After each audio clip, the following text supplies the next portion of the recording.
So I welcome you guys to the Lower Elementary Information Night, and I'm glad that you guys could make it. I have some things to show you, but I would like to start with any questions to see if there's any, burning questions that you guys have so that I can focus what I do in different directions. I actually have no questions. Okay. Yeah. Go ahead. No, I don't have any questions specifically. Yeah. I think the big question for us is the teacher, if there are any updates on who the teacher will be. But I know that's a pressing question, so it's probably, I can't get into a lot of details right now because we haven't made, any official communications or anything. But I can tell you that I am feeling confident and happy. That's good to hear. We'll take that. Yeah. And there will be more communication coming on that. But I am feeling confident and happy. And I'm 2 thumbs up. Fair enough. Yeah. Okay. That's good. I appreciate it. It's early on too, I know, in the process. So thank you. Yeah. Well, and I'm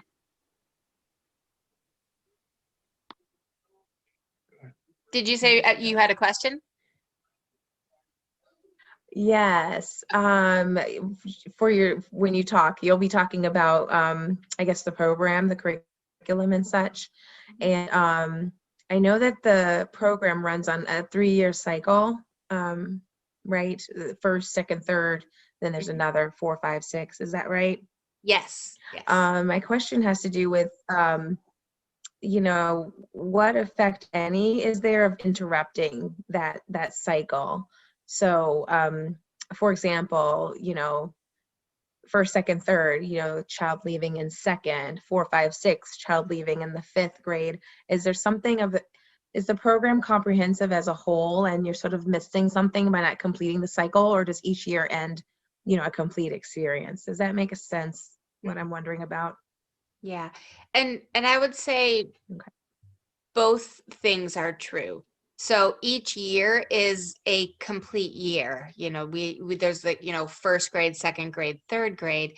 And then also one of the beautiful things about the 3-year cycle in the classroom is that the children, similar to in the primary level, they go through, an introductory year where they're feeling a little maybe unsure and, just learning the ropes. And then they're really feeling pretty confident in their second grade year. And then they really develop as leaders in the 3rd grade year. And there is different curriculum being presented in the different years. Some of the curriculum is presented every year in a slightly different way, and depending upon the age and the developmental level of the child, they understand it in different levels too. So, for example, and I'll talk about this a little bit more later, but with the creation of the universe is a typical Montessori lesson that's given every year. And we talk about it in terms of like a scientific viewpoint. We talk about different religious viewpoints, and the fact that, with the science viewpoint, that different scientists think different things too. So the creation of the universe is presented each year. So depending upon the age of the child, they're going to get different things out of it. So the first time they might be just very impressionistic, and they'll, be like, oh, the teacher popped a balloon with glitter in it and it was very exciting, and the universe was created, and it will be very abstract. And then as the second year, oh, there's somebody else who's joining. Let me just make sure that they can join. Hi, Timmy. I don't know if you can hear me yet. I'm going to keep going with with the presentation, but feel free to interrupt with questions. So I'm answering a question right now about the 3-year program. So in the first year, a lesson might be very abstract, and they might, you know, think it was very cool. And then in the second year, they'll remember pieces of it and they'll think more about it.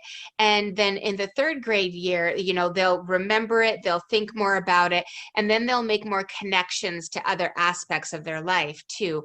You know, for the creation of the universe story, we talk about, you know, it connects to atoms and elements and stars and the creation of planets, and so I have kids at different levels making different connections too. Oh, you know, those elements that are created in the stars, they're in me too, you know, that's where they came from. And so they make these interesting connections, and that deepens with the age of the child. So there's all sorts of, instead of saying things that they are losing or not getting by that cycle being interrupted, I really frame it as every year that they're in the class, they get more benefit. So there's more benefit to being in there the 3 full years. It's not that, you know, being in there 1 year is going to be terrible, but they'll get more benefit from the 3-year cycle, if that makes sense. Okay. Yeah, thank you. Yeah, absolutely. Are there any other questions before I have some things to show you. I have learned a couple things about Zoom, so I can now share my screen. Okay, so the first thing I'm going to show you is actually a picture of the classroom, and it was you know, there's no kids in it, so there, you know, we don't want to share pictures of the kids. Let me pull it up here.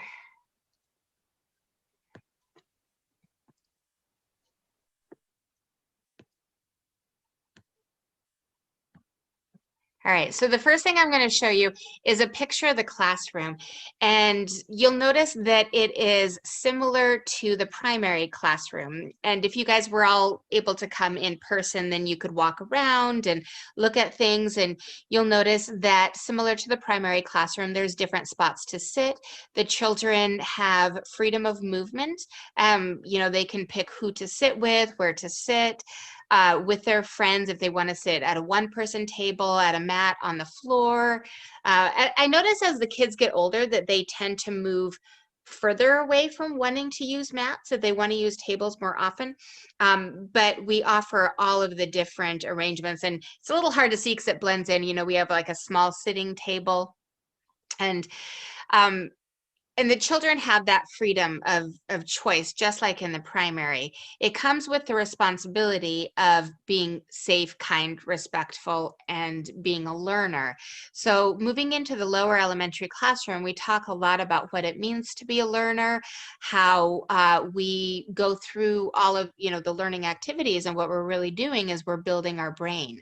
So we talk a lot about that in the lower L, about how to develop what adults would call like study habits, executive functioning skills. You know, how can they really learn to make the choices and notice when they need to make the choice of when is it a good idea to sit with a friend? When is it a good idea to sit by myself? And so they start to notice that they might have somebody that they work really well with in the classroom, and that person might be different than the person that they like to play with outside. So even though we have all of this freedom in the classroom, we really pair that with the responsibility of being a learner, you know, starting in, well, primary also, but lower L really increases the academic expectations and the academic engagement of the students, and in what adults typically understand academics to be. So what was practical life in the primary, like the pouring and the cutting and all of those really cool activities, and like the sweeping and the stuff, we have still, but not as works in themselves. It's more integrated into their environment. So, you know, we use the skill of pouring, but it would be within like serving lunch or a science experiment. So all of those skills are still used and taught, but they're within their daily life. So they become more real to them, no longer isolated works on their own. The other thing that you might notice is if you could probably see a little bit in the picture, but if you were there walking around, you would notice that some of the works themselves are the same as in the primary. So there's some overlap. Typically the same work that you'll find in both classrooms, we use at a slightly more advanced and a slightly more abstract way. So like the metal insets are pretty similar. You can see them in the picture, but we also have like the bead chains. We still have those in the classroom, just like the primary have. And actually the upper L also has bead chains. So there's still some of the same materials used in the upper L. So where the primary used the bead chains for, one-to-one correspondence and starting to look at the number patterns, we use them more integrated with multiplication and practicing memorizing or skip counting, integrating them with really the concept of squaring and cubing a number. And then, and we do other things too. And then that continues on in the upper L as they study area and volume and multiples and factors and stuff. So the same material can be seen throughout the classrooms and then used differently at different levels. And this classroom also has bathrooms.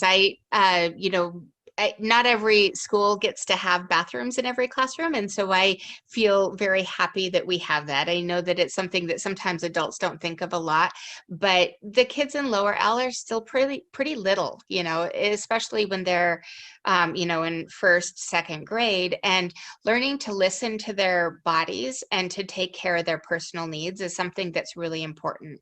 So taking care of our personal needs is emphasized in the lower L. It's just part of what we do. So looking at this picture and thinking about the environment, do you guys have any questions? Okay. All right, so within this environment, we still have the hands-on materials, like I mentioned, and they might be similar or the same to the primary classrooms. This next picture is just an example of the first grade spelling sequence. And this similar program is used sometimes in the primary classroom, but it's just extended in the lower elementary classroom. And so with the youngest children in the classroom, the spelling program is really phonics based. And that's because it is also teaching them to read, to write, to spell, to notice the patterns in the words. And all of the first graders work with this sort of a list. They start with much simpler words, like simpler patterns. Depending upon their level, they can, we put them where they need to be. But the pattern is isolated, and this EAE pattern is the same in all of these words. And then it comes with a booklet so that then as they put this, we call it the window spelling. So as they put this on their paper, and then they write the little pattern, the phonogram, onto their paper, they can look at it and read it and then check the book to see if they're reading it correctly. And then each day they would do something different with it. And then Fridays they do a little spelling bee. But this is just one work in the classroom. And the reason that I wanted to highlight this was because it's an example of being able to have kids work where they need to be.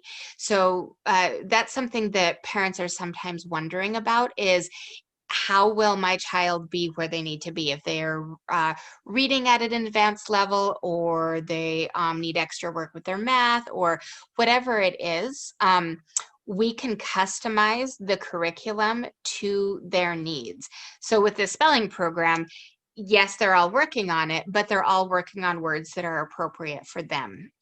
And they get used to seeing all the kids being at different levels too. So they get used to seeing kids that are older or younger than them helping each other. You know, a younger child might help an older child, or an older child, might need a lesson that a younger child has already had. And so that's one of the beauties of having the mixed ages and the 3-year cycle in there, is that they get used to just being okay with whatever level they're at and whatever level their peers are at. It just becomes regular that we're all just doing our own work. So I know that this is focused kind of on spelling, but does anyone have a question about either, spelling, reading, writing, or placing kids where they need to be within the curriculum? I guess I'm kind of curious, like, not so specifically as that, but in terms of the structure of the day, like in the primary, I guess, I don't know how you guys describe it in your words, but I sort of think of it as like guided freedom. Like our kids are picking activities, but I know their teachers are also making sure, like, if they were never picking anything with the letters, they'd be getting encouraged to go, and so I'm wondering just how that works here. Like, are kids still basically choosing, like, I'm going to go do some spelling, I'm going to go do some math, I'm going to go do some art, or like, what's that balance of how they get all these things over the course of the day or the week or whatever?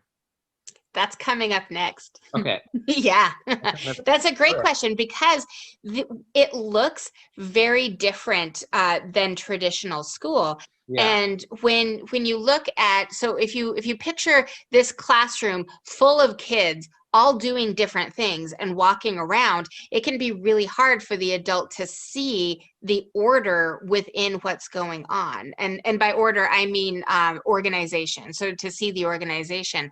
So the first way that we organize this is that we have an overall plan for the week. And this doesn't mean that this is set in stone or get reworked through the year. But at the beginning of the year, we plan out which days we're going to be giving our subject lessons. And again, this can change sometimes, as we have snow days or needing more work in different areas. So the first thing is that the teacher organizes what days we're going to do the subject or teach the subjects. And then each week we alter, pretty much a paper that looks very similar to this to say which actual lessons we're giving. So not just the subjects. So we'll write in here, if it's a group of kids, like maybe we'll write like first grade and then the lesson in that subject. Or if it's individual lessons, we'll write that out. We're starting in, the primary is also very, very organized. They do a lot of very individual lessons. And in the lower L, we start to do more small group lessons. And we plan it all out. The morning time looks very similar visually to the primary classroom with kids moving around. The afternoon time is more whole group structured. So you can see that there's read aloud on Monday afternoon, literature and writing and music, and we have art and stuff in the afternoon too. So that's when we'd have whole group things. So we start by planning out the year with subjects, overall lessons that we're going to cover, and then weekly plans to make sure that we're hitting all of the bases, that all of the children are in the lessons that they need to be in. And then all of the teachers check their plans with Chip, and then next year me. I'm very excited to make sure that there's not any, to help work out bumps and that sort of thing. So that's how it starts. So this is the first level of that. Then what we do is we have the, let's see, I'm going to scroll down a little bit. Too far. So then what we do is we have the kids, after they get lessons, then their job is to do the work that they have had lessons on. You can kind of think of it like study hall, like a guided study hall. So you get your lessons from the teacher and you get your homework assignment. And then instead of taking it home, you do it in the classroom where there's teachers there to help you. And there's an assistant teacher and a head teacher in the classrooms. So after the children get their small lesson, then they work on the follow-up work. And the way they know what work to work on is their first task when they come in the morning is to make their learning goals. And this is an example of a first grade learning goal sheet, and it has Monday and Tuesday. So this one would be cut in half, and a little booklet would be made so that they would see just one day at a time. And at the beginning of the year, well, at the very beginning of the year, I use a whiteboard and we do our planning together because we do more group stuff together. We don't branch off fully independently until probably the second week, just depending upon the class, so that we can get practice with how the classroom works. And then when we do branch off, they get their planner.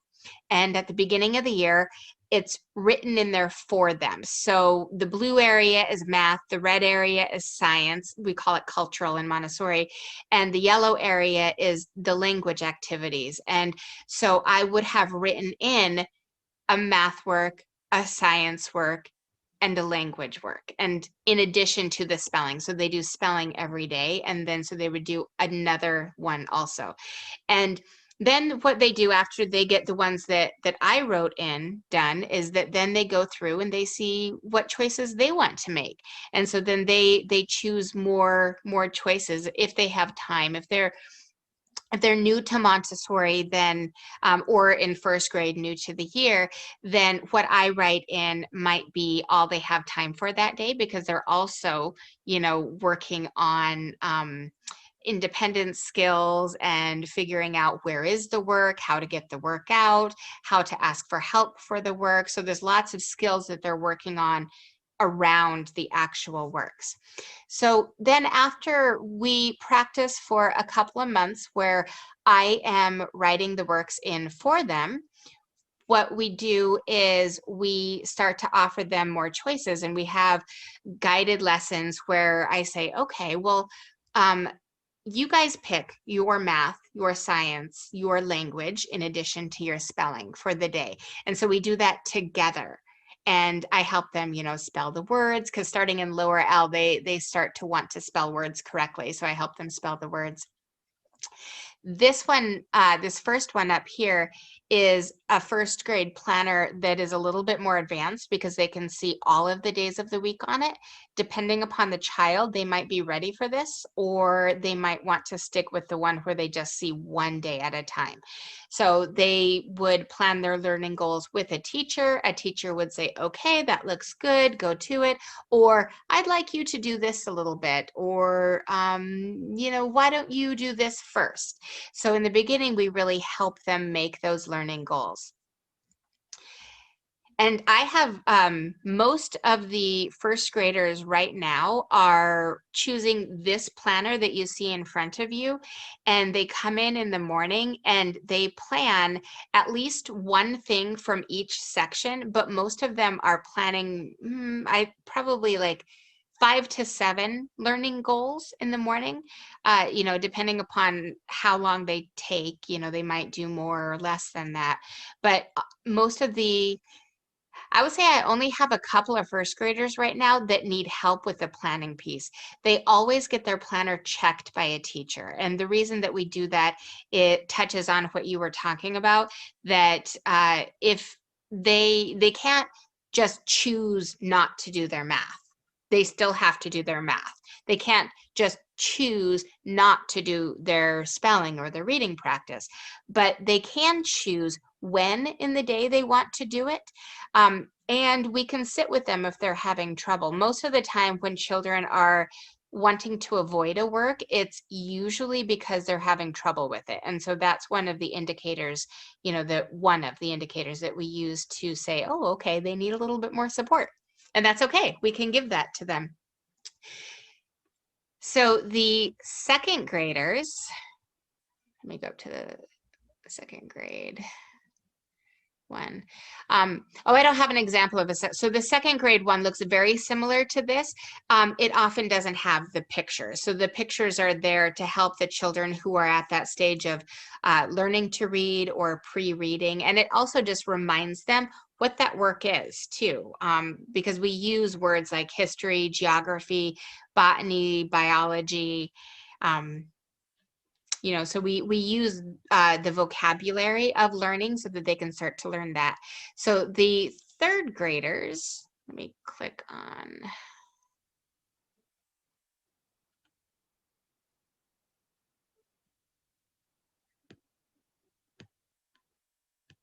Okay, so the third graders, this is the planner that they're using right now. And this one, it doesn't have pictures on it anymore. And if you, I think you can see from your screen that where it has the subjects over on the side in the colored area, it has a number like 4 times, 3 times, 4 times, 2 times.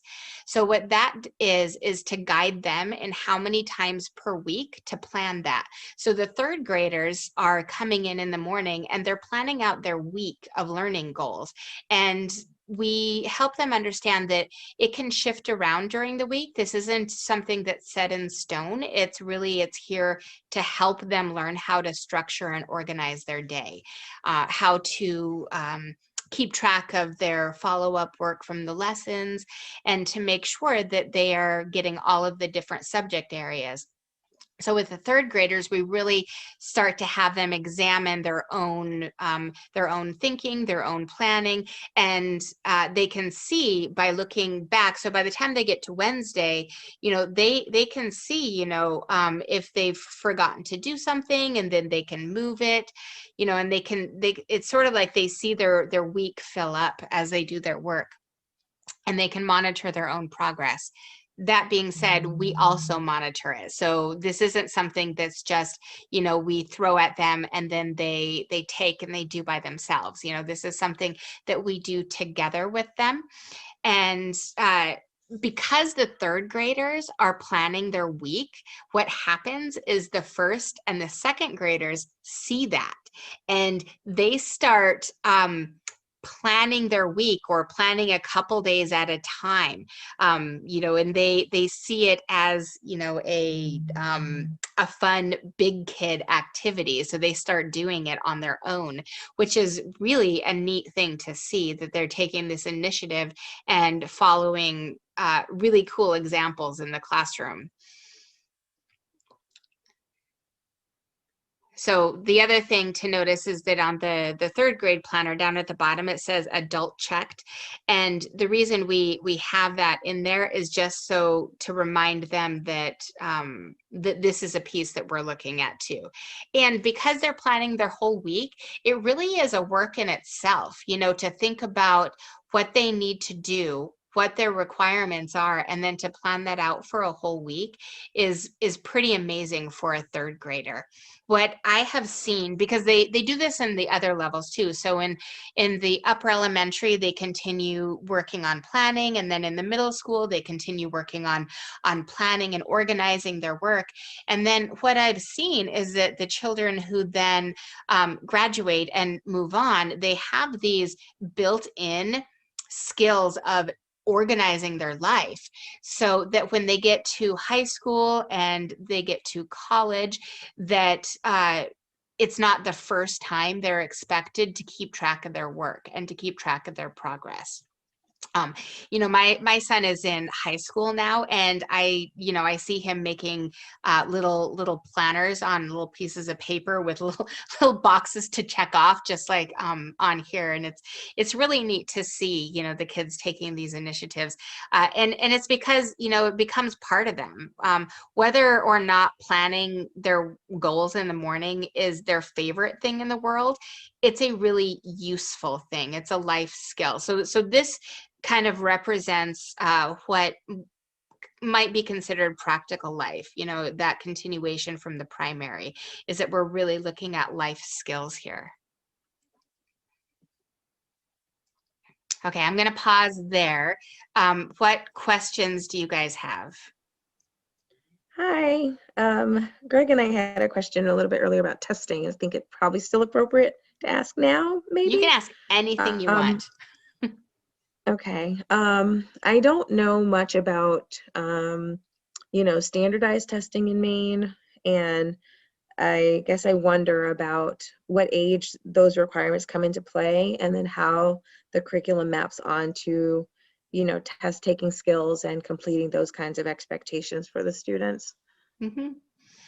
So the answer for that is a little bit different at the different levels. So in the lower L classroom, the standardized or the norms-based assessment that I do is with reading, and we track how kids are doing with reading officially.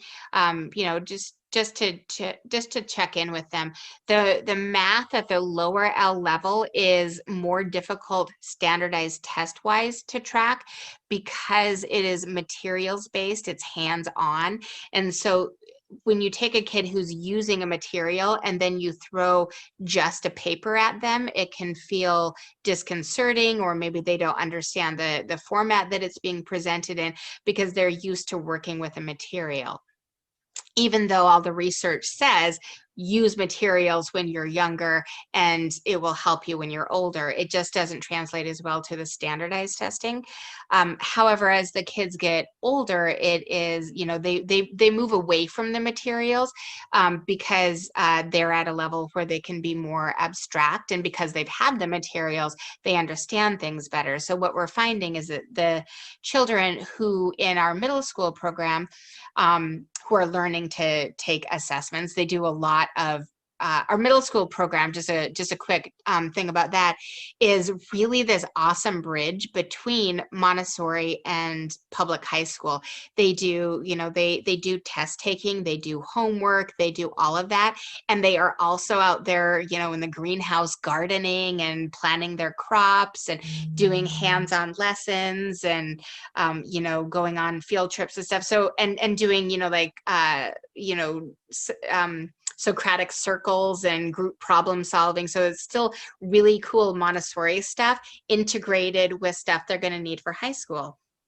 So what we've found is going forward that the kids do very well on standardized stuff. I have not only other people's children that we have tracked, but also, my own son, he is in high school now. In the school that he chose to go to, he had to take the PSAT. And that was really his first experience with, like a big, test of that kind. And he did really well. It didn't really, he was annoyed that it was a long test, but it is. So we're finding that we're giving the kids the skills to adapt, and they figure it out. Like, they get testing. It's not a big deal to them. One of the stories that I think is interesting that Kim Tolley likes to tell about her kids when they graduated was that when they went into high school and they got, one of their first tests back, and they noticed that they got a couple wrong on the test, and they went to the teacher to ask for their test back so that they could figure out what they had done wrong, learn it, and do better in the future. And the teacher was really surprised because she was like, well, kids don't really care about that. I don't understand why they want their test back. And they were like, well, how can we improve if we don't know what we did wrong so that we can do better on it? So it's that sort of thing that I think is just wonderful. The kids that leave here still have that focus on improvement and love of learning. And yeah, they do tests and they use them to better themselves. I think that's pretty cool. Did that answer your question? I feel like I got a little off track, but Yeah, it did. We were also wondering about like the state assessments. I know when I was in school, and it may be different, we took them in 4th grade and 8th grade, I think. Do the students there, do your students have to take those state assessments? no, we don't take those ones. Like the I'm forgetting what they're called. That I remember those. I went to a Montessori school when I was younger, and we did take those, and I remember thinking that it was weird and kind of fun. I think that we took them in third grade and fifth grade, or I don't remember. That might not be right, but I can remember that. We don't take those here. Yeah.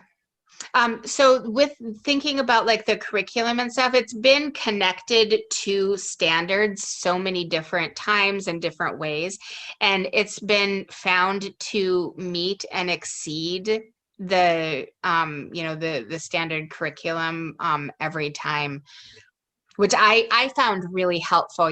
Being in Montessori for so many years, I had felt a little out of touch with the public school curriculum. And so when we looked into these programs that like showed how they connected to the state standards and the national standards, it was really nice to see that. I mean, it was something that I had always felt and believed from my own observation and experience and talking to other teachers, but it was really nice to see it on paper.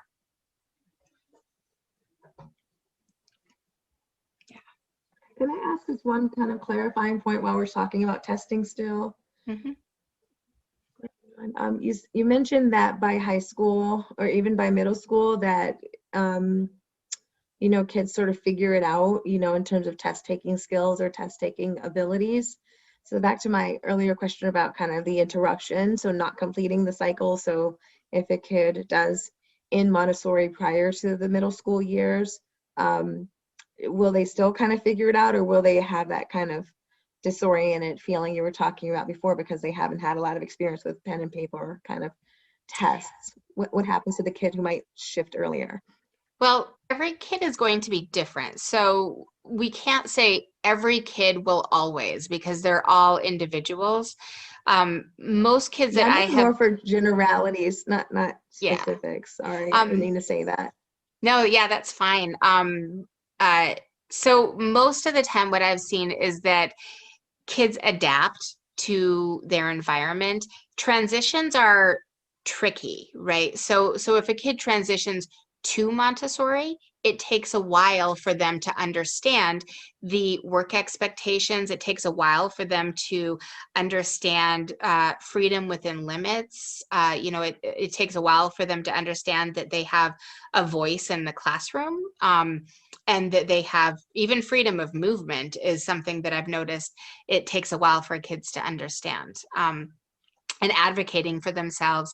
So the reverse is true too, as children move out of an environment where they're used to being independent and planning their day and feeling good about getting their plan done and having the teachers there as supports, and they're switching to an environment where they're being told what to do all the time, that can be tricky for them. So with the test taking, I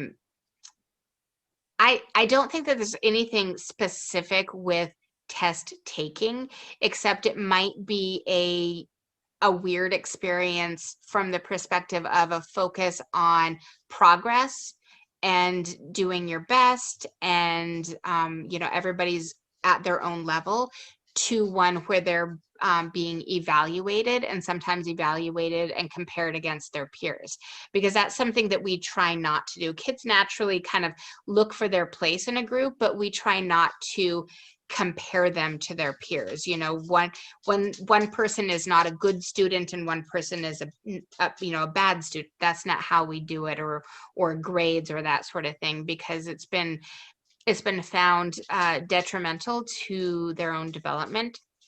So going from that perspective on the testing, from a perspective of progress to one of, oh, I passed or I failed, or that mentality of trying to learn things to pass a test. So I think that would be the hardest piece, not the actual learning how to take a test. I think that, the kids will figure that out. And when I say that they figure it out on their own, I don't mean that we don't teach them strategies, because that's one of the things that they do a lot in the middle school is they teach specific strategies on, how to take a test, how to answer an essay question, how to answer a multiple choice question, all of those things that will really benefit them. Okay. Did that help? All right. Thank you. Yeah, I appreciate that.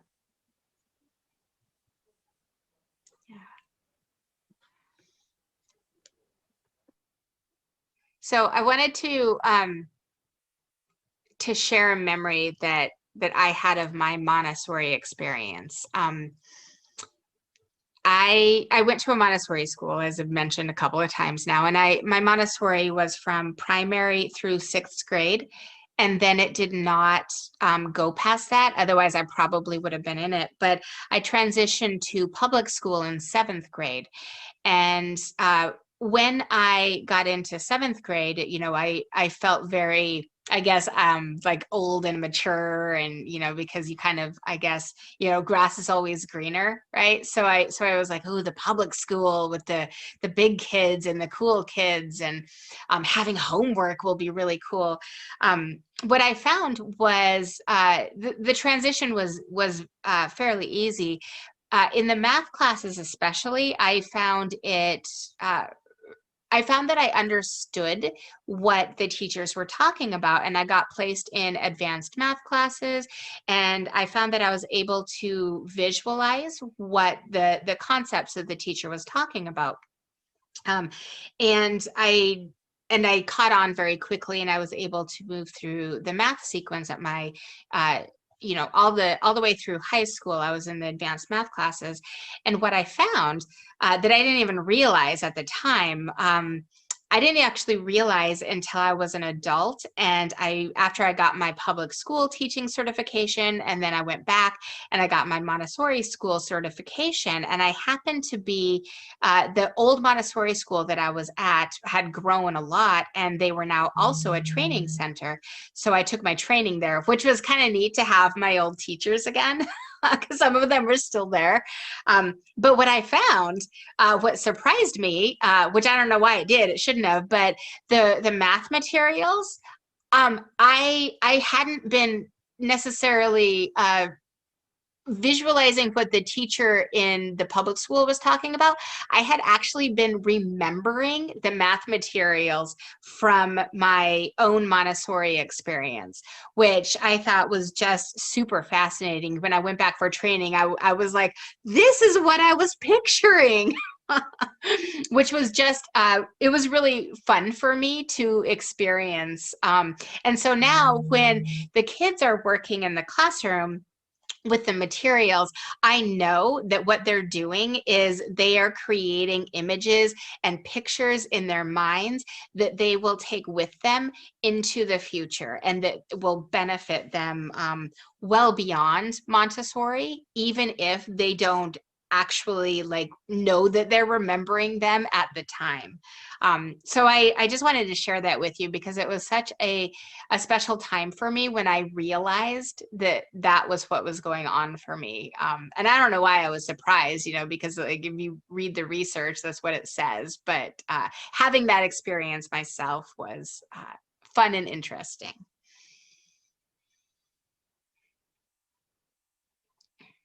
So I guess, you know, I transitioned to public school. Does anyone have a question about my experiences transitioning to public school from Montessori?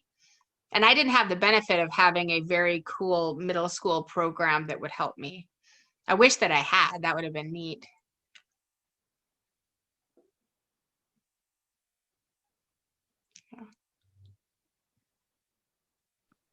I'm just curious. I can't really tell. Are the class just has it tended to be a DMS that the class sizes gets a little smaller? Like by the time you're in the 6th to 8th grade, is it smaller than the? I know the primary is the biggest, and then what's the sort of pattern? So actually the lower elementary classroom tends to be the largest. The primary classrooms are pretty close. So the pattern is that we have 2 primary classrooms that feed into the lower L, and then there's 3 grades in there, and it's anywhere from 25 to 30 kids, which remember there's 2 adults in there too, so it's 15 students per adult. And it actually works out really well. So initially people, when they hear 30 kids, even other teachers in the public school system, they kind of panic. But remembering that everybody is working on a different thing, and there's all these small group lessons happening. At any given moment, I probably have 7 to 10 kids down with me in a little circle, giving them a lesson throughout the day. And so it's kind of a long way to answer, so lower L tends to be the biggest. And then there are, usually like maybe 1 or 2 people that choose to transition to public school after lower L, or they move. We get some people that move and then try to move into another Montessori program. And then so upper elementary tends to be a touch smaller than that. And then after 6th grade, most of the people who go all the way through 6th grade go into our middle school program. But the middle school program is only 2 grades. Mhm. So it's only 7th and 8th. So it does tend to be smaller. And typically the grades as you go through are pretty even. We have had years where 1 grade has been smaller or 1 grade has been bigger. And so that has, affected the classrooms as they've gone through. And when that happens, the middle school classroom, you can see it the most dramatically because it's only 2 grades. So if you happen to have a grade that just has less kids in it for whatever reason, when that gets into middle school, the class size gets down. Or if it's a big class, then it goes up. I'm trying to, I think they have 12 kids this year. It's I think I've never seen it over 15. It tends to be a pretty small, close-knit group. And that really allows them to work really well with Miss Melhorn. They get a lot of one-on-one attention. They get a lot of practice with independent projects, and they work on the farm a lot. Because they're a small group, it's easier for the whole class to go on trips. In a typical year, they haven't gone anywhere this year, but in a typical year, the middle school classroom takes I think 2 week-long trips and as a class, plus going for a week to Kiev. Did that answer your question? Yeah.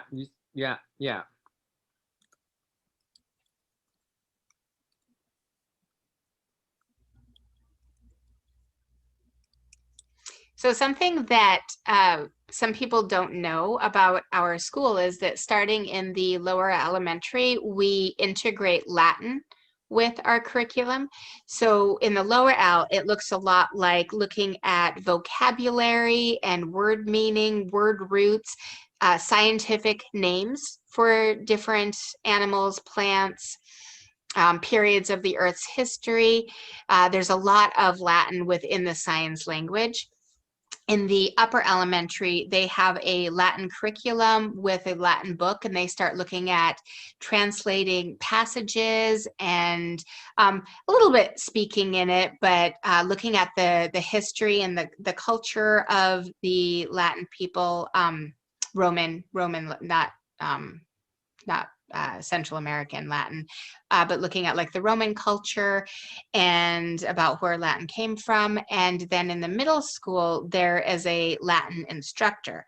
And it happens to be that it's May Mitchell, our administrator, is also a language specialist, which is very lucky that we have her. We've always had a Latin instructor up there, but to also have her have another role at the school is really nice. And so what we have found is that the children who go through the program, the Latin gives them a base for learning other languages. And then it also helps with like vocabulary, like with the SAT and grammar and understanding our own language better. My son is doing French now, and so he's branched off from that. And then it's interesting that there's a number of middle school children who I shouldn't say children anymore, but students, middle school students, who are doing independent language studies in addition to the Latin.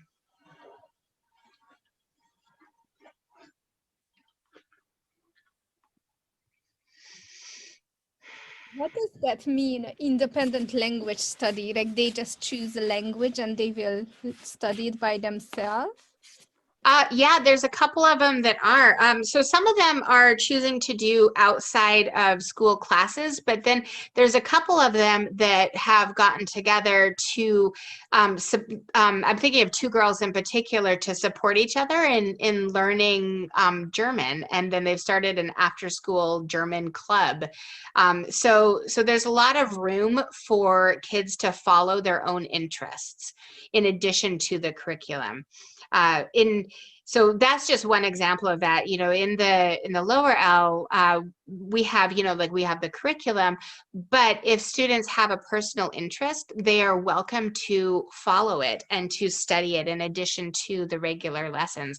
We have this year a lot of kids interested in prehistoric animals and a lot of research into that, and then they share it with each other, which then inspires other kids to do their own research and learning and then to share that.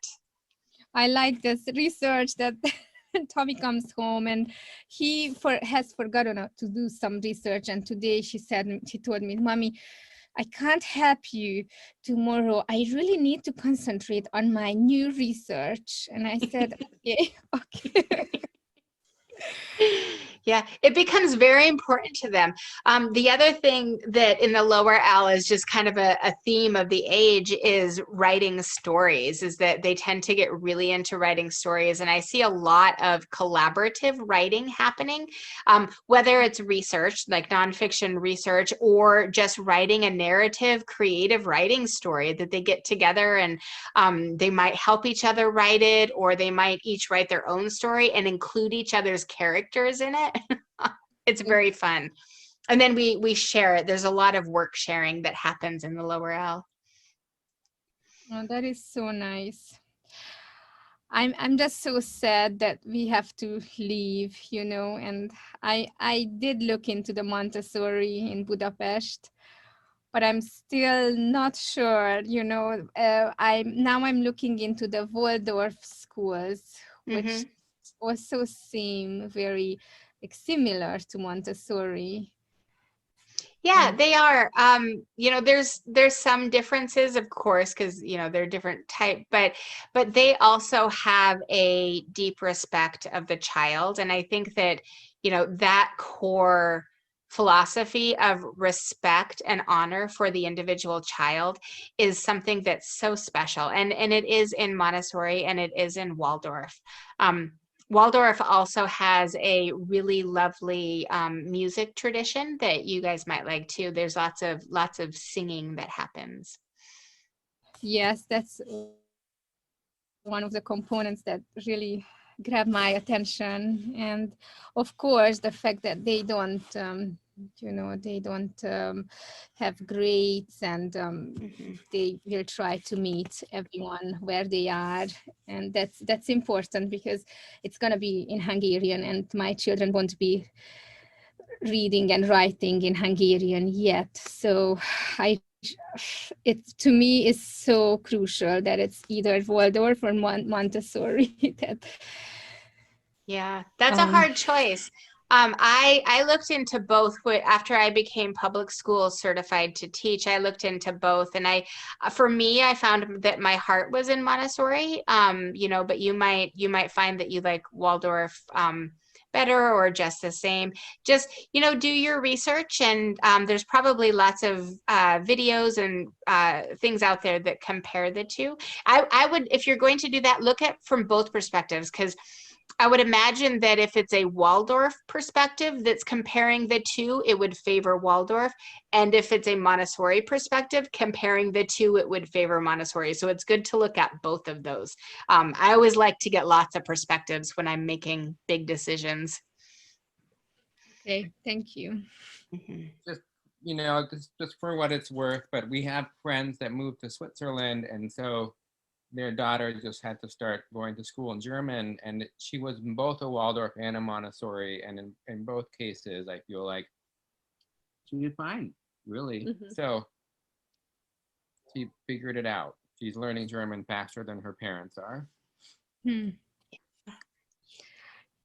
Well, kids learn Mhm. fast, especially if they're having fun. Then they will learn anything. Mhm. So I think that's important, that the environment is relaxed, and there is patience and love, and yes. You just said that we have to leave all the friends and the wonderful community here, but we're still here for another until end of June or July. So Yeah, let's not be sad yet. I'm gonna be sad later. I'm just enjoying having Tommy in the class right now, and I'm enjoying having all of the kids, and we can be sad later. I'm gonna really miss you guys. we will miss you too. During this little vacation week, I took them to camp at the Y a couple of days, and I asked them how it was, and they were like, "Oh, this was like the AS school in Moscow, the Anglo-American International School." And I'm like, "Why?" And they're like, "It was fun, but it was so structured, and we really just want to go to Montessori." They were it was so nice. Yeah. After the kids figure out how to navigate the whole independence, freedom within boundaries thing, they just, for the most part, seem to really enjoy it and to feel a sense of pride and ownership over their own learning. When they plan their goals and then work to complete their goals, it comes from them.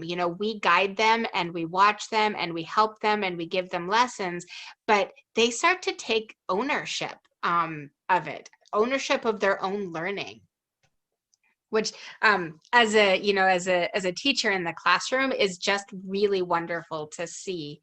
When a kid says, "I feel really proud because I completed my goals," that's so nice to hear. Yeah. They've been really enjoying the school, which did not happen before at other schools. It was always hard to get them ready for school, or when anytime I would ask them, "How was school? Boring. What did you learn?" "I don't know. It was so much. We don't even remember." Now they can always tell me what they learned, because they learned what they were really interested in, and they keep researching it. Or David is very into making maps and math now, and putting all, like, counting to 1000 with the little blocks or whatever beats, and it's just so fascinating. Like, they can be so like, what's the word, like, engaged, really engaged, in what they're doing. So Yeah. Thank you for sharing that. I do feel like I need to say that not every day is perfect. And everybody, adults, kids, whatever, we all have hard days and bad days, and that's true, in Montessori too. One of the ways that we address that is we try to be really encouraging, and we try to help them find tools so that they can solve whatever problem it is that they're working on, or whatever struggle they're having. And for them, like, overall, it's like engaged, happy learners, and we have hard days sometimes. And that's okay. It's okay to have a hard day. So we try to tell the kids that too. It's okay to have a hard day. It's okay to make a mistake. And it's okay to need help. It's okay to ask for help. It's also okay to give help. Sometimes in different school settings, helping a friend can be seen as a negative thing. And so we would like them to have the message that is okay to help and to offer help to their peers. that's wonderful. yes, this just kind of reminds me how like the system, the education system that I was part of while I was, going to school, like we could never like help each other when there was a test or something, but it's just a whole different, approach. But this is wonderful that, they want to share, they want to teach each other. Like when Tommy comes home and tells me that, oh, look, mommy, look what I learned. Walter taught me how to make this origami or anything. Yes, I think it's just so cute that you give them opportunities to teach each other, and you have this show and teach Yeah. days. Yeah, we do show and teach, for people who don't know, instead of show and tell, because the emphasis is on teaching each other. So they can't just bring in something and say, here is the something. They have to teach us something about it. Is there like history attached to it? Is there science attached to it? What is the name of it? Where does it come from? So yeah, we do show and teach in the lower L. And the kids really like it. After they figure it out, they really like it. That's so nice. There, I can't remember who said this, or where I read it somewhere, that if you know somebody, like if you know something, if you have a knowledge of something, but you cannot share it with other people, you cannot explain it or like teach it to other people, then it does not worth anything. So I think sharing your knowledge, sharing what you discovered with others, or what you learned with others, that's very powerful, and then you'll understand it better, and will remain in your memory for longer if you can, share it. Yeah, absolutely. Yeah, when the kids are helping each other, they are learning the material better. Absolutely. Yeah, because you have to understand something really well in order to teach it to somebody else. Yeah. Well, I don't want to keep you guys any much longer. I can see that it is a little bit after 8:30. Thank you for sticking with me as long as you have. This has been a long presentation. Are there any final questions that you guys have?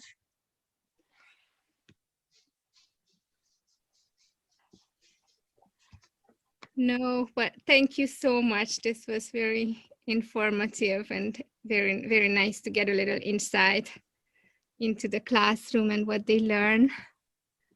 Good. Thank you. Well, I appreciate everybody that that came today, and also anybody that might watch it on my recording if it works.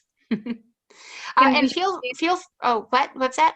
Can we share the recording, or like with parents who didn't have time to watch this presentation? That is my hope. Yes. Okay. My hope is that my recording will be wonderful and I can share it with people who weren't able to make it tonight. Yeah, I really appreciate that you guys came out, and you can reach me with any questions at any point. All of our emails are on the website. But if you can't for some reason get a hold of me, you can just call the office, and May can transfer you to my classroom too, is another way to get a hold of me. But I'm really available for questions at any point. If after this, you can, if you don't have my email, if you go to the email that sent out the video link for this, you can reply to that and that will get to me directly. So you can do that. So you can ask me any follow-up questions that come to your mind. And if you would like to schedule a private meeting, I'm happy to do that, or a phone conversation, or I guess a private Zoom meeting would work too. But please reach out with any questions. Okay, thank you so much. Thank you. Thank you. Bye-bye. Have a good night. Bye-bye. Thank you very much. Bye. Bye.